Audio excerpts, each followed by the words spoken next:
The Boeing 787 smoothly cut through the sky above Atlanta, a city awakening to the first light of day, but the air inside the first-class cabin was thick with a quiet stillness.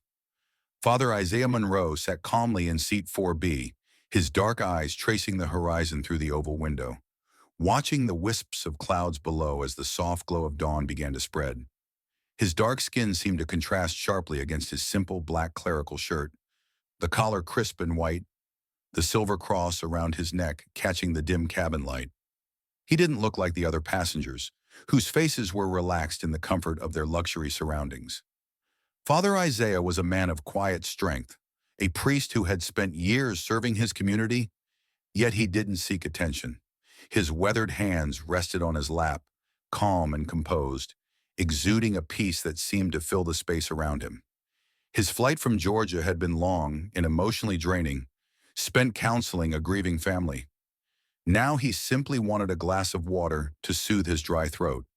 The reason he sat in first class wasn't due to wealth or power, but because of his family. Pinnacle Airlines, the airline they owned, had provided him with the seat, but Father Isaiah's life had never been one of indulgence. He lived modestly, despite the privileges his family's wealth afforded him. However, none of that mattered to Clare Hensley, the senior flight attendant gliding down the aisle. She passed him without a second glance, her warm smile skipping over him as her eyes flashed with a quick, almost imperceptible look of disdain. To her, he didn't belong here. She assumed he was out of place, unaware that his family owned the very airline she worked for. Claire's trained smile never faltered as she made her way down the aisle, but there was something cold in her eyes when they passed over Father Isaiah. She didn't pause, didn't offer a word, and didn't acknowledge him in any way. Her eyes flickered quickly away, the disdain hidden behind the polished professionalism she wore like armor. To her, he didn't belong in first class, and she made that clear with the tiniest flick of her gaze. She moved past him, offering a sparkling water to a woman in pearls with a sugary sweet, "Anything else for you, ma'am?" before turning her attention to the businessman sitting across the aisle. Father Isaiah cleared his throat, his voice soft but steady as he spoke. "Excuse me, could I have a glass of water, please?" It was a simple, polite request, nothing out of the ordinary in the flow of service. But as the cart neared his seat, Claire hesitated for a brief moment. Her eyes flicked over him once more, a slight narrowing of her gaze, before she snapped back into action. Without a word, she gripped the handle of the cart and coldly replied, "We're busy right now. Wait your turn." The words came out clipped, sharp with an edge of condescension, as if he were an inconvenience to her. She didn't even look at the tray of water glasses, the condensation dripping from them, practically within reach of her fingertips. Instead, her attention immediately returned to the businessman sitting next to Father Isaiah, pouring him another glass of champagne with a bright, rehearsed smile. Isaiah didn't flinch, though he felt the sting of the dismissive words, the cold dismissal that had become all too familiar in his life. He'd endured it before, been overlooked and disrespected because of the way he looked, because of assumptions made based on his appearance. But this time was different. It wasn't about the water anymore. It was about the weight of her prejudice, the judgment she'd cast without knowing a thing about him. He exhaled slowly, his fingers brushing against his pocket as he pulled out his phone and typed a quick message to his younger sister, Lena Monroe, who was the chief operating officer of Pinnacle Airlines. "Same old story," he wrote, hitting send without a second thought. Before Father Isaiah Monroe ever stepped onto a plane, before his life became entangled in the intricacies of corporate power and prejudice, he had been a man of service, first and foremost to his community. Growing up in the small, tight-knit town of Macon, Georgia, Isaiah learned early the value of compassion, of standing by those who needed help, no matter their background or status. It was this spirit that had drawn him to the priesthood, a calling he had answered with both heart and soul. For years, Isaiah had been a pillar of strength for his congregation. He wasn't a preacher who sought the spotlight or hungered for recognition. He preferred to work quietly in the background, offering counsel to the grieving, listening to the brokenhearted, and providing comfort to those in need. His church, a modest but steadfast building nestled in the heart of Macon, had been a sanctuary for many, a place where people could seek solace in a world that often seemed too harsh. It was in that very church that Isaiah had spent the previous night, comforting a family who had just lost their young son. The tragedy was one of those that stuck with you, raw, visceral, and almost impossible to understand. The parents were devastated, their grief a heavy weight in the room, and Isaiah had spent hours with them, offering prayers, holding their hands, and trying his best to provide some semblance of peace in the chaos of their sorrow. By the time the sun had dipped below the horizon, Isaiah's mind was exhausted, his spirit drained. But it was part of the work he had chosen, the work he had come to embrace, even if it meant giving every ounce of himself to those in need. As he boarded the plane to Seattle, Isaiah wasn't thinking of the luxury of first class or the things that separated him from others. He was simply focused on the journey ahead, the next chapter in his long road of service. His thoughts, however, were interrupted by a growing sense of discomfort as the flight attendant glided past, her eyes briefly meeting his, but not in recognition. Claire's brief glance didn't seem to last a moment, but to Isaiah, it felt like an eternity. The fleeting disdain in her eyes was enough to stir a familiar knot in his stomach, one he had learned to untangle over the years, but still found impossible to fully ignore. It was the same look he'd seen in countless other faces throughout his life. The assumption that his presence in spaces where privilege and wealth gathered was somehow an anomaly, a mistake. He had faced it before, but this time it felt different, sharper, colder, as though the judgment had a weight it didn't deserve. Still, Isaiah didn't react. Instead, he simply turned his attention back to the window, his eyes tracing the clouds below as they passed over the still, darkened landscape. There were moments like this in his life, moments when the world seemed to narrow down to the smallest of interactions, but which carried a heavy significance. A glass of water wasn't just a request for refreshment. It was a test, one that Claire, whether she realized it or not, had just failed. He pulled his phone from his pocket, his fingers moving with practiced ease as he sent a message to Lena. "Same old story," he typed simply, a phrase that had become a shorthand between them. It was a message they'd shared countless times over the years, a way of acknowledging the constant battles they both faced, in different ways. A sigh escaped his lips as he hit send. Lena would understand. She always did. Lena Monroe, his younger sister, was a force of her own. As the chief operating officer of Pinnacle Airlines, she had earned every bit of her reputation as a no-nonsense leader. Where Isaiah's path had taken him to the pulpit, hers had led her to the boardroom, where she excelled in a world dominated by corporate politics and power plays. Her ability to navigate the complexities of both business and family had made her someone Isaiah could always rely on, even from miles away. Seconds later, his phone buzzed with Lena's reply. "Stay calm. I've got this." Her words were simple, but they were enough. A small spark of reassurance flickered in his chest. He knew his sister had already set things in motion, that she was working behind the scenes to ensure that things would not spiral out of control. The Boeing 787 hummed steadily as it soared through the sky, the passengers in first class settling into their own little worlds of comfort and privilege. Glasses clinked, soft laughter echoed, and the murmur of quiet conversation filled the air. Above, the cabin lights cast a warm amber glow, providing a false sense of calm to the scene. But beneath the surface, an undercurrent of discomfort stirred. It was a discomfort that Isaiah Monroe could feel pressing against his chest, a weight that grew heavier with each passing minute. The moment Claire had refused his request for a simple glass of water, something had shifted inside him. It wasn't about the water anymore. It was about the way she had looked at him, as if he didn't belong in this space reserved for the elite, for those who were deemed worthy by society's standards. It wasn't the first time he had faced such judgment, but this time it felt different. There was a cruelty in Claire's eyes, a sharpness that cut deeper than any words ever could. She had dismissed him without even a second thought, assuming he was just another lesser passenger unworthy of her attention. Isaiah knew better than to react in anger. His years as a priest had taught him patience, taught him the value of stillness in the face of adversity. But that didn't mean he was immune to the sting of prejudice, the quiet indignities that piled up over the years. He had seen it before, People who judged him based on the color of his skin or the simplicity of his attire, and yet never bothered to understand who he really was. He was used to it, but it didn't make it any easier to bear. As the flight continued, Claire moved down the aisle once more, her eyes scanning the cabin with the practiced indifference of someone who had seen it all before. The cart rattled along, a shiny steel vessel of luxury and privilege, but to Isaiah, it felt like an ever-growing barrier between him and the rest of the world. The refusal, the slight, was now something that clung to him, like the air itself was charged with tension. It was as though he could feel the judgment radiating off her, and it was only a matter of time before the whole situation would escalate. Claire's heels clicked sharply against the aisle as she moved past Isaiah once again, the cart rattling softly behind her. This time, her eyes didn't even flinch in his direction. The disdain was still there, hanging in the air like a cloud, but it was carefully masked behind her professional demeanor.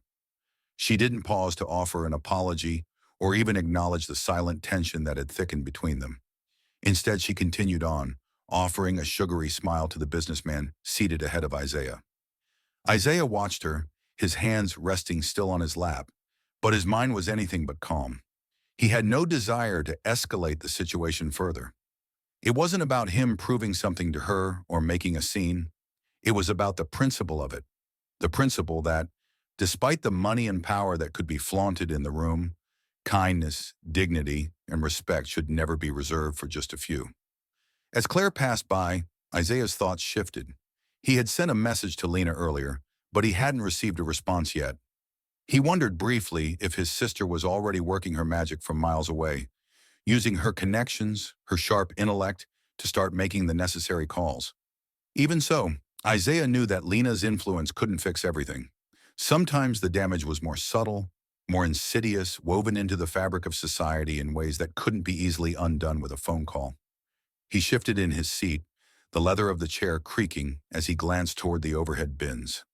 His throat felt dry again, the earlier request for water still unresolved, but there was no point in asking again. Not yet. There was something deeper at play here, something he couldn't quite put his finger on, but he could feel it, the stirring of something that would set events into motion, events he had no control over. He only hoped the right moment to act would come soon. As he sat back, trying to steady his thoughts, his phone buzzed quietly in his pocket. It was Lena's reply. "I'm on it." Isaiah felt a small surge of reassurance. His sister was already moving, already turning the wheels of justice into motion. The cabin of the Boeing 787 had settled into its rhythm again. The soft clink of glassware and the hum of muted conversation filled the space. Passengers in first class resumed their quiet indulgence, sipping champagne and settling into the comfort of their cushioned seats. But for Isaiah, the calm was an illusion, a fragile veneer that barely masked the storm brewing beneath the surface. Claire had walked away, but the sting of her refusal still lingered in the air, wrapping itself around Isaiah's chest like a vice. It wasn't just about the water, it was about what her treatment of him represented, a harsh reminder of the walls that still divided people based on appearances, based on assumptions. To her, he was just another person unworthy of her attention. But to him, the denial was a reflection of a deeper issue, one that had haunted him his whole life. It wasn't the first time he'd been judged because of his skin, his station, or his clothing, and he knew it wouldn't be the last. But each time, it still hurt.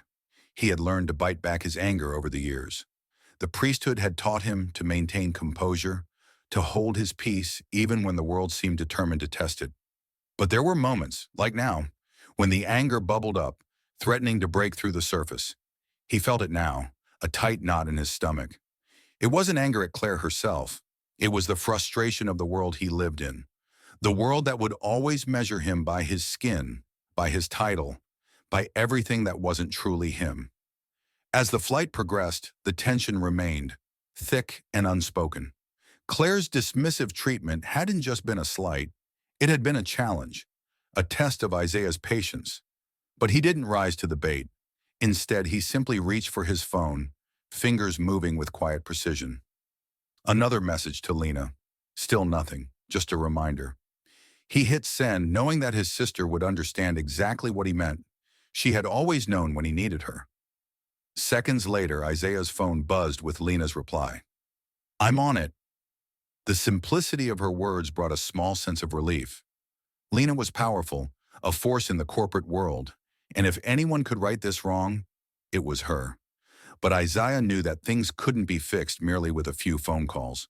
There were deeper currents at play, currents that no one, not even Lena, could control.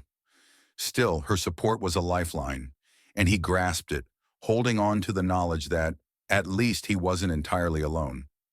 As the minutes ticked by, the flight continued, but the unease in the cabin seemed to settle into Isaiah's bones. It wasn't long before Claire passed by again, her trolley gliding smoothly down the aisle. This time she didn't even glance in his direction. Her eyes stayed locked on the other passengers, her smile practiced and cold. The harsh reality of the moment struck Isaiah again. She wasn't just ignoring him, she was treating him as if he were invisible, a non-entity in her eyes. Isaiah had seen this before, in countless places. The small slights, the quiet dismissals, the looks that spoke volumes without ever needing to say a word. This wasn't just about one flight attendant or one moment of rudeness. This was about a system that allowed people to be treated as lesser based on their appearance. This was about a world that still refused to see him for who he truly was. And yet, in this moment, he held on to his calm. He refused to let her see the sting, refused to give her the satisfaction of a reaction. He had been trained for this. His voice was steady, his hands steady, his faith unwavering. But inside, there was a fire beginning to grow. Not of anger, but of resolve. He would not be erased. Not by her, not by anyone. Isaiah leaned back in his seat, his mind beginning to focus on the flight ahead, knowing that soon the situation would escalate in ways that neither of them could have anticipated. Back in the galley, Clare Hensley stood with her back pressed against the cold counter, the hum of the plane around her providing a strange comfort. Her fingers trembled slightly as she wiped a stray strand of blonde hair from her face, but her mind was already racing. That moment, when Isaiah had requested water and she'd refused him so sharply, was lingering in the back of her mind like a stone lodged in her thoughts. It wasn't just about the water anymore. She had crossed a line, and now she couldn't shake the feeling that she had made a mistake. Tom Baxter, her longtime colleague and confidant, leaned against the opposite counter, watching her with a small, knowing smirk. He had seen this before. Claire's composure cracking when things didn't go as planned.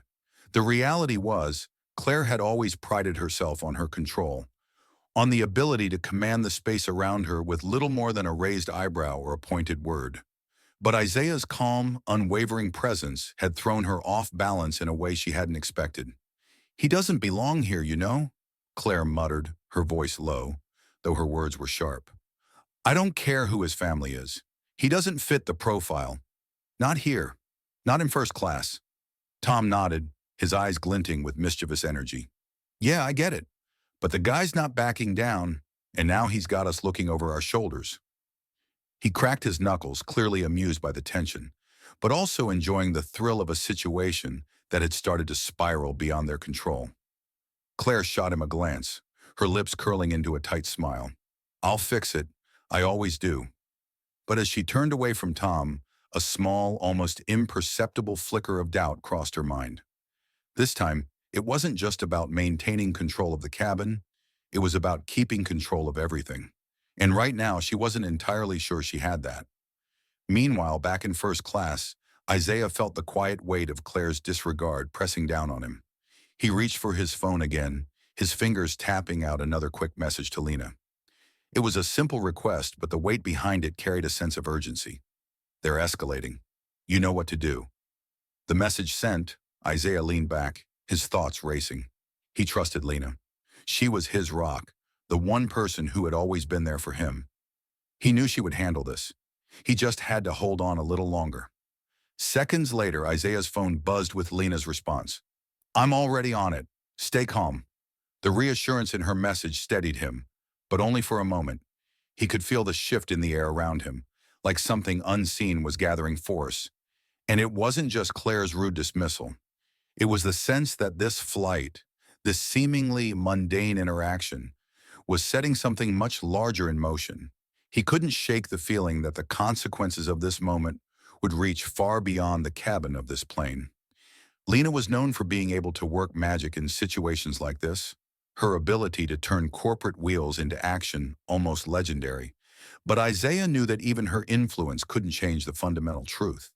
There was something deeply entrenched in the way people viewed him, something that ran far deeper than mere misunderstandings. This wasn't about an individual.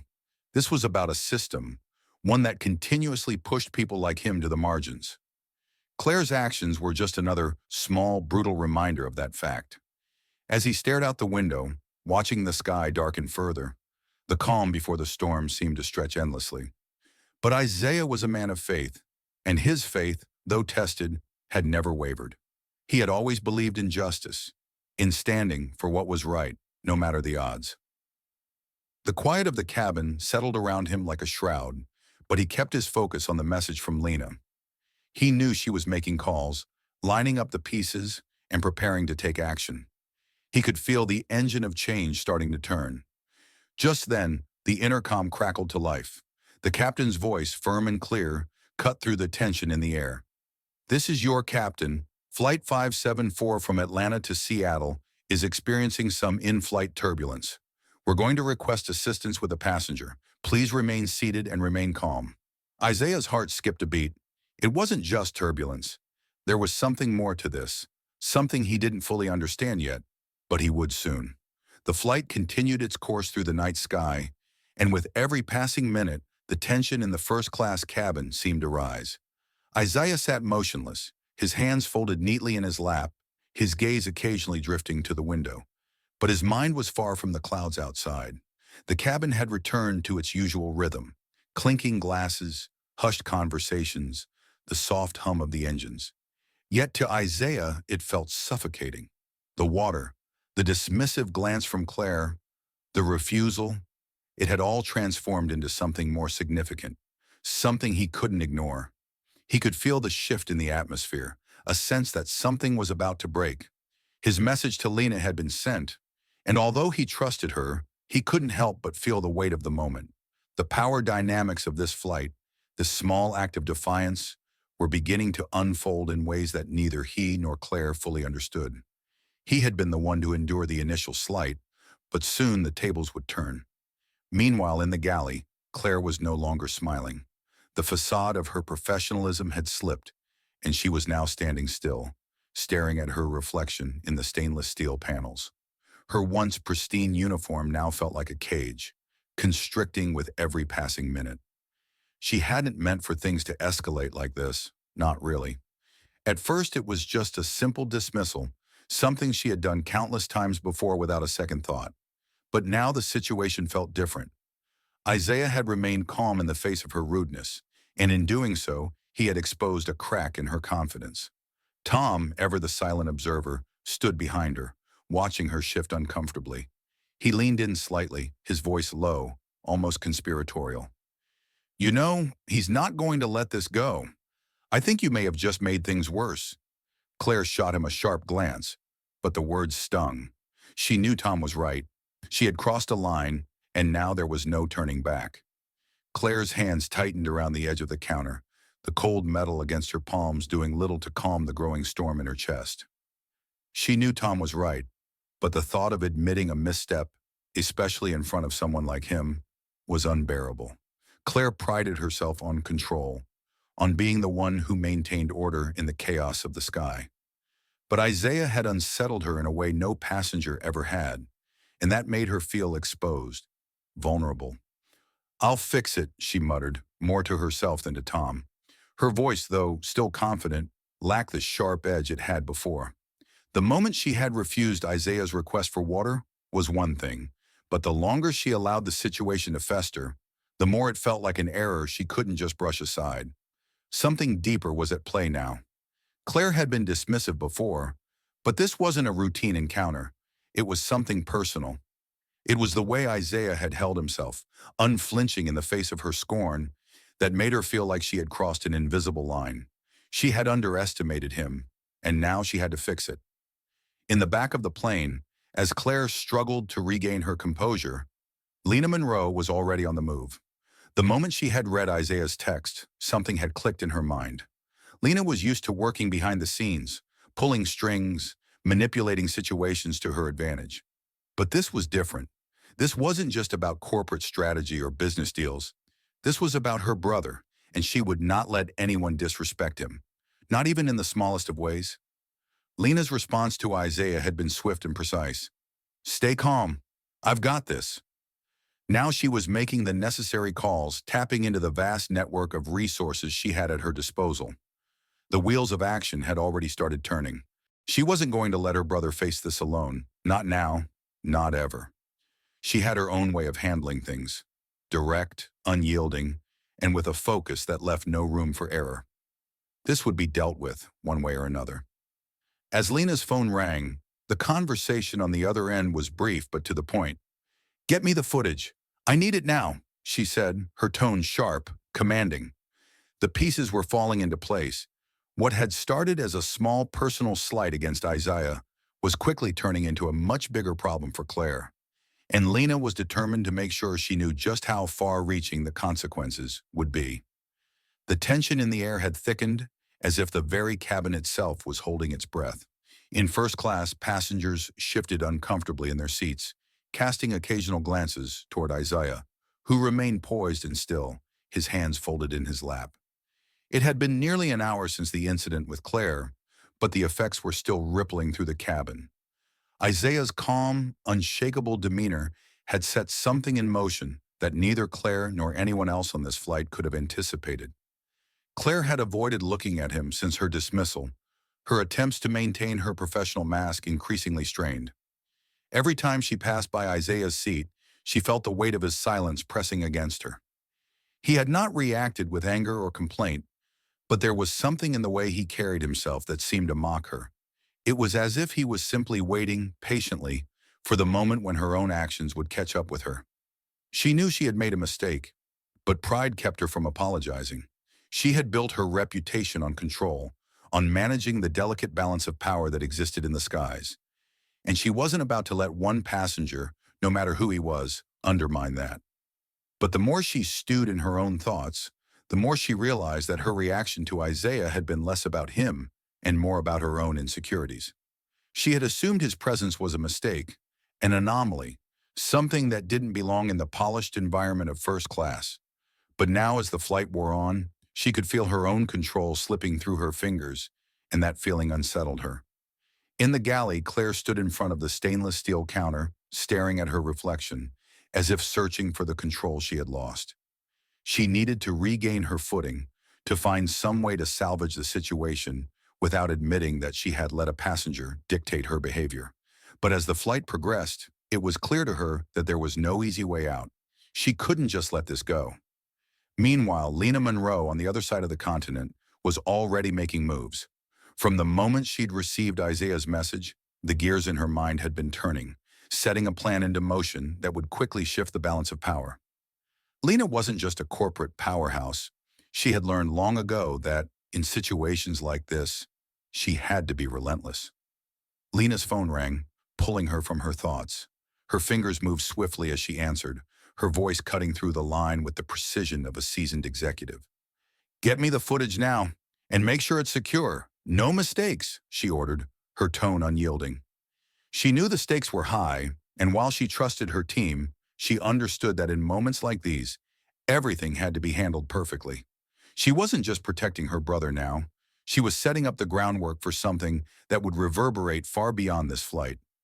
As the conversation ended, Lena's mind shifted into full action mode. The quiet, methodical process of gathering evidence had begun. The flight attendant's statements, the footage from the cabin, and the incident with the spilled drink would all be crucial in making her case. The goal was simple: ensure that Claire's actions didn't just go unnoticed, but that they were turned into undeniable proof of her behavior that would be impossible to explain away. This wouldn't be swept under the rug. Back on the plane, as Claire moved down the aisle again, the atmosphere around her had shifted. She could feel it.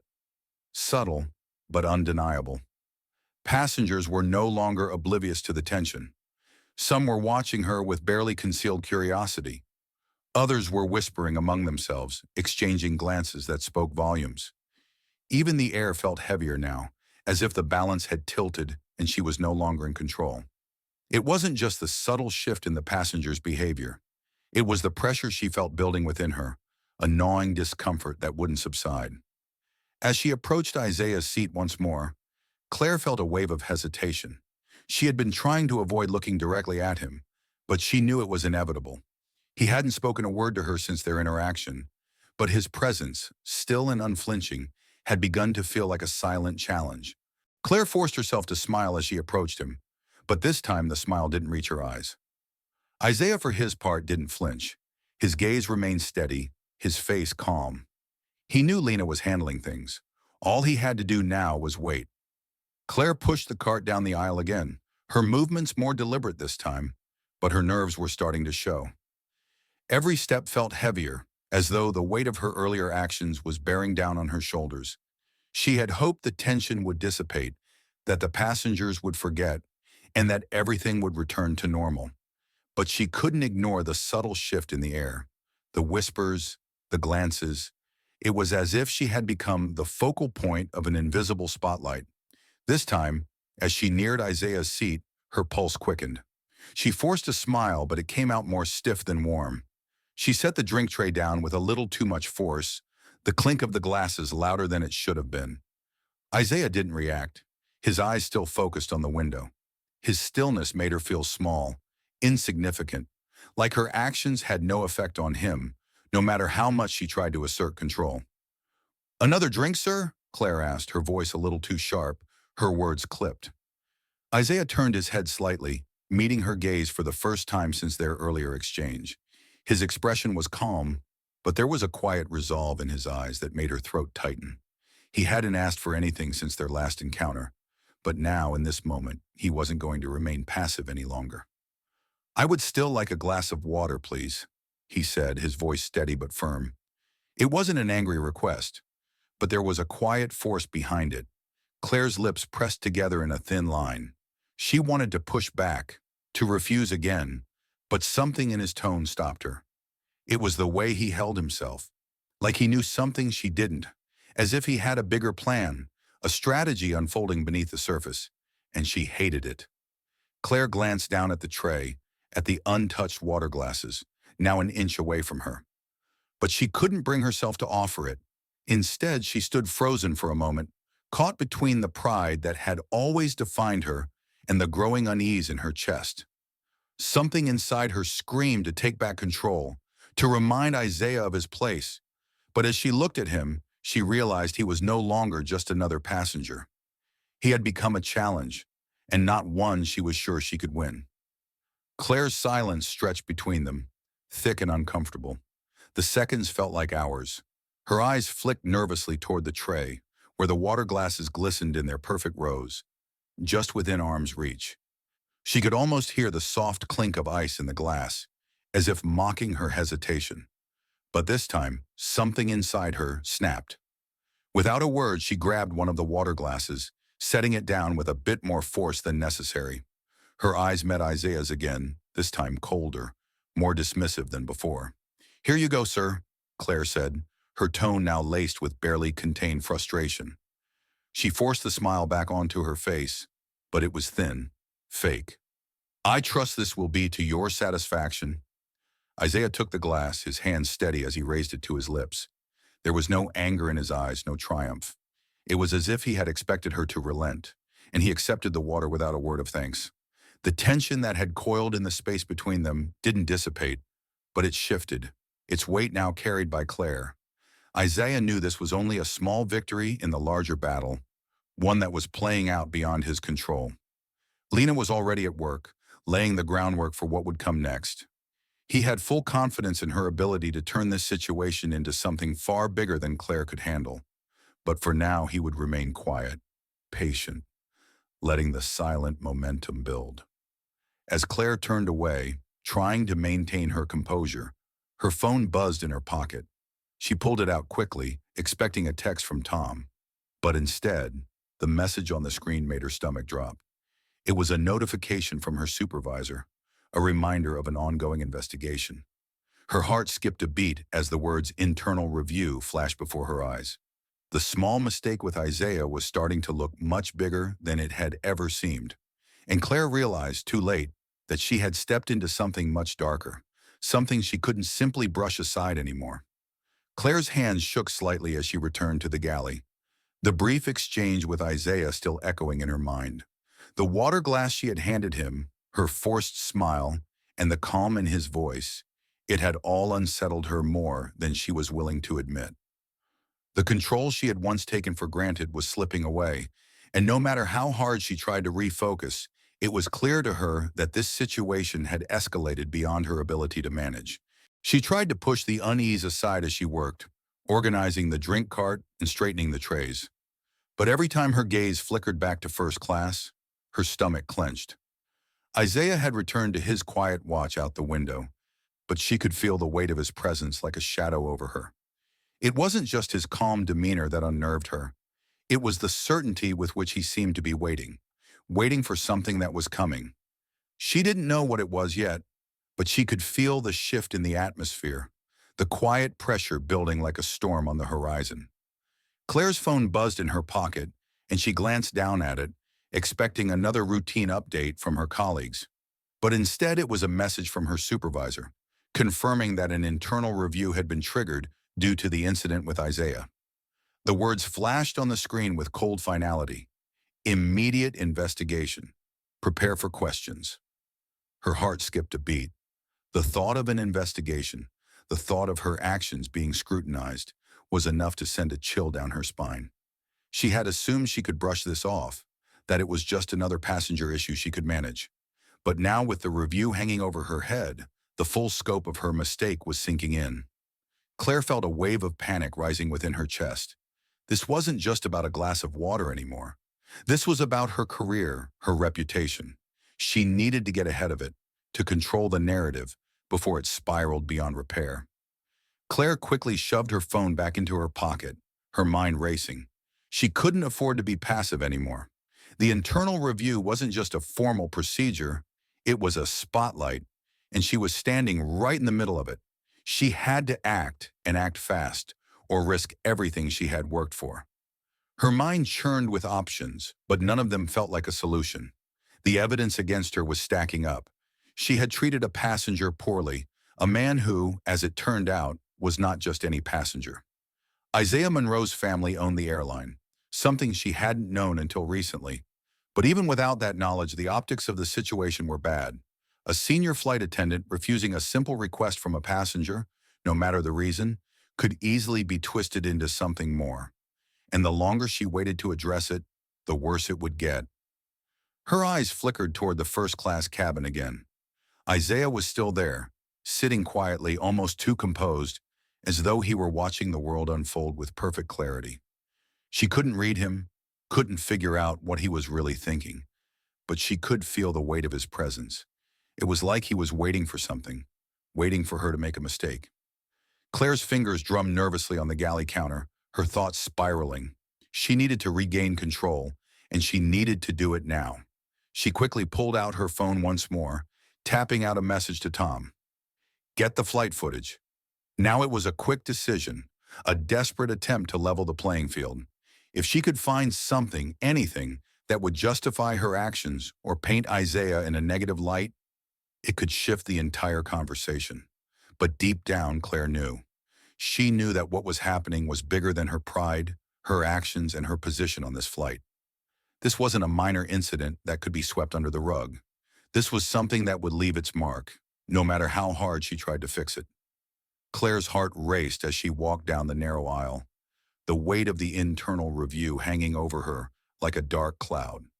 The passengers in first class were oblivious to the storm that was brewing. They sipped their drinks and flipped through magazines, unaware of the subtle shift in the air.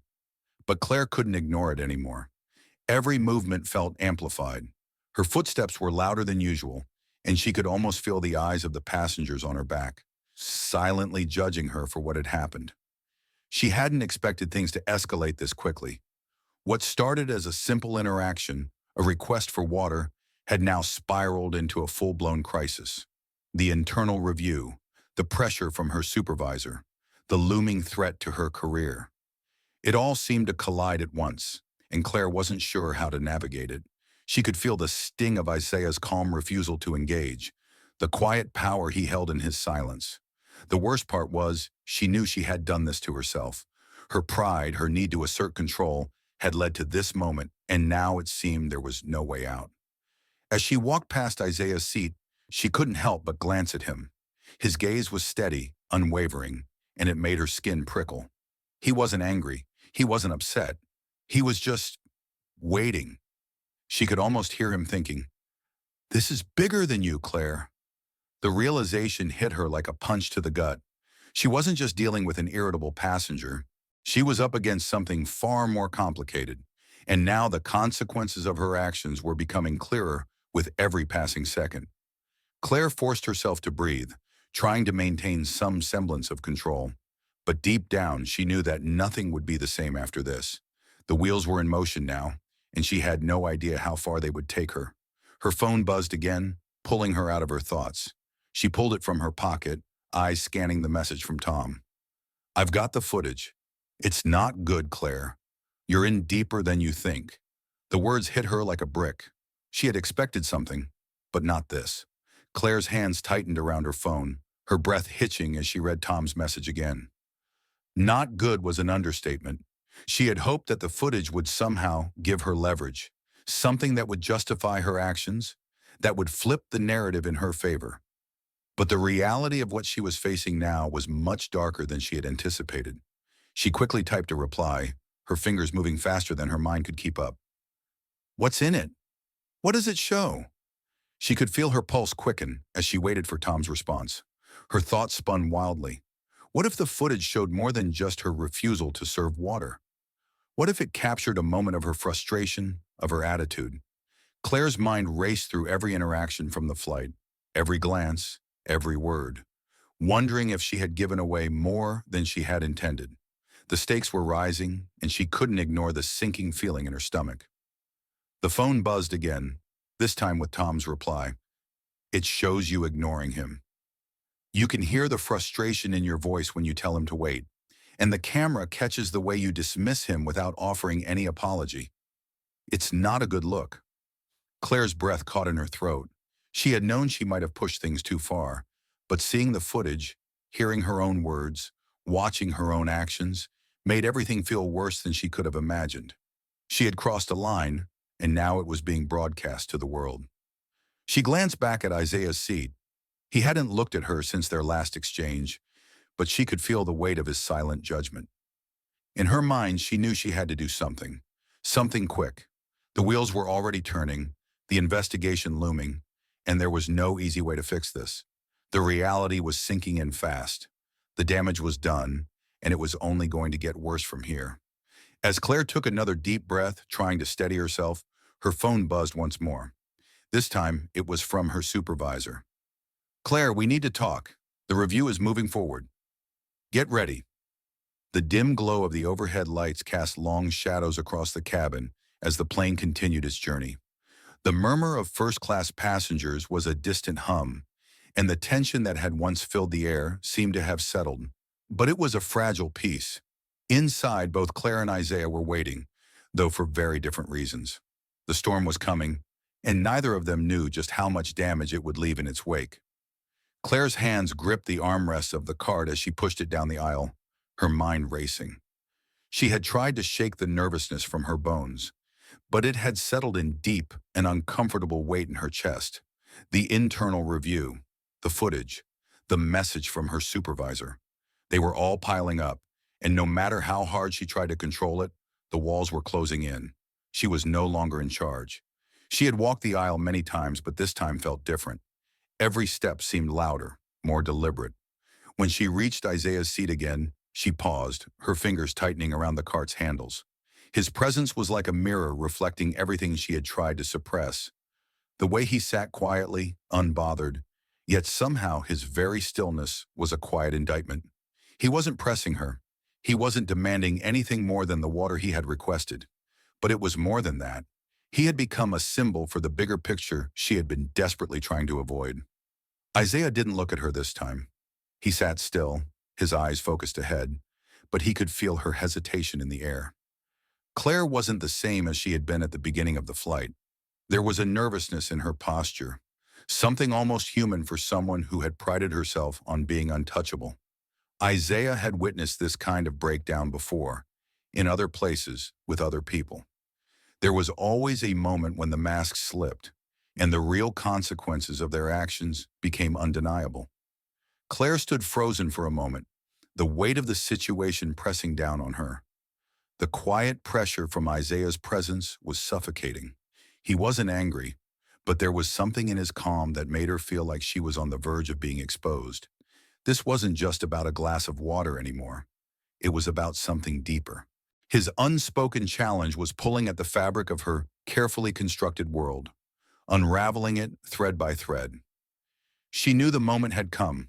There was no turning back now.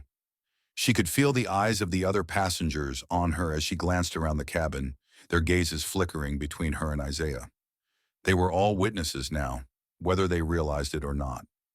This wasn't just an isolated moment between a flight attendant and a passenger. It had become something bigger, a microcosm of the very system she had helped uphold, a system that was starting to crack under the pressure of its own contradictions. Claire took a slow, deliberate breath. It wasn't about the water anymore. It wasn't even about Isaiah. It was about control, about her ability to maintain the power she had always wielded over others.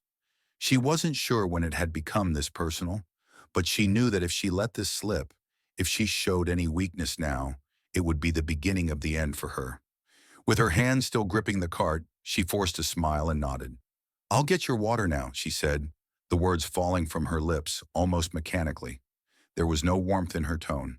She could feel the dissonance between what she was saying and what she truly felt.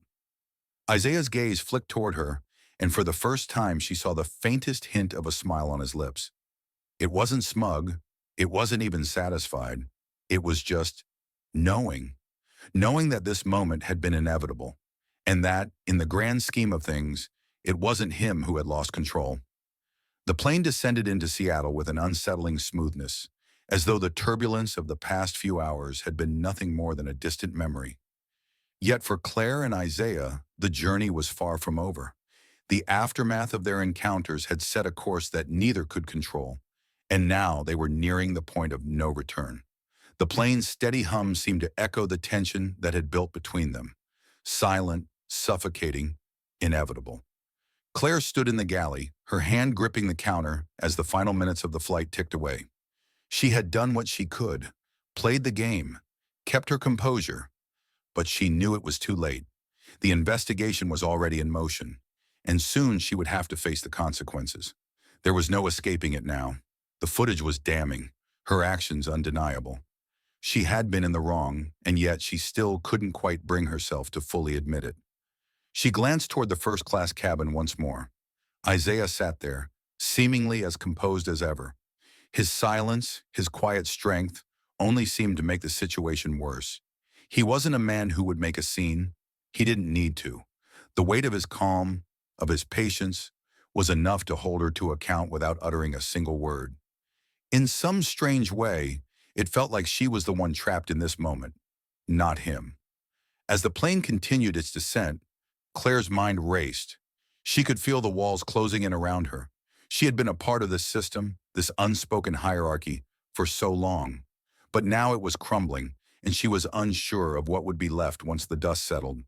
The moment she had dismissed Isaiah, it had triggered something in her that she hadn't anticipated. A loss of control, a loss of everything she had built. She didn't know how to fix it, or if she even could. And then, as if on cue, the intercom crackled to life. The captain's voice, usually steady and impersonal, sounded different this time. Tense, authoritative. "Ladies and gentlemen, this is your captain. Please remain seated and keep your seatbelts fastened. We are making an unscheduled stop at Seattle-Tacoma International Airport for a brief security procedure. Thank you for your understanding." Claire's heart sank. It was happening. The storm was finally here. The cabin murmured in confusion, but no one dared to speak up, at least not yet. Claire could feel the change in the air, the shift in energy, as the announcement echoed through the plane. Passengers exchanged whispers, their eyes darting between each other, unsure of what was going on. Claire quickly began moving toward the front, though her steps were hesitant now. She had no idea what had prompted this decision, but the captain's voice had made it clear. The moment had arrived. Isaiah sat silently in his seat, his gaze focused forward, as though he had already known this was coming. His calm had never wavered, but Claire could feel the undercurrent of something larger, something more significant unfolding. She had tried to push back, tried to maintain control of the narrative, but the truth was starting to bleed through the cracks, and it was pulling her in deeper. Claire's thoughts were interrupted as she reached the front of the plane. A flight attendant from the back walked toward her, a solemn expression on her face. "Claire, they're requesting you in the cockpit. It's about the review," she said, her voice low, as if speaking any louder would shatter the fragile atmosphere. Claire's heart pounded in her chest, her throat tightening as she nodded. She didn't want to walk into that room, but she had no choice. The walls were closing in, and this was the moment where everything would change. She entered the cockpit, the door closing behind her with a soft click. The captain, a man with graying hair and a face that had seen more than its fair share of flights, glanced up as she stepped in. The air in the room felt thick with anticipation, and Claire knew the moment she walked in that her fate was no longer in her hands. "We've been given new instructions," the captain began, his voice steady but laced with authority. "The situation's been reviewed. We're taking some additional measures for your conduct, Claire. Please make sure you're prepared to cooperate." Claire's pulse quickened as the weight of the words sank in. She had crossed a line, and the consequences were now unfolding in real time. There was no turning back.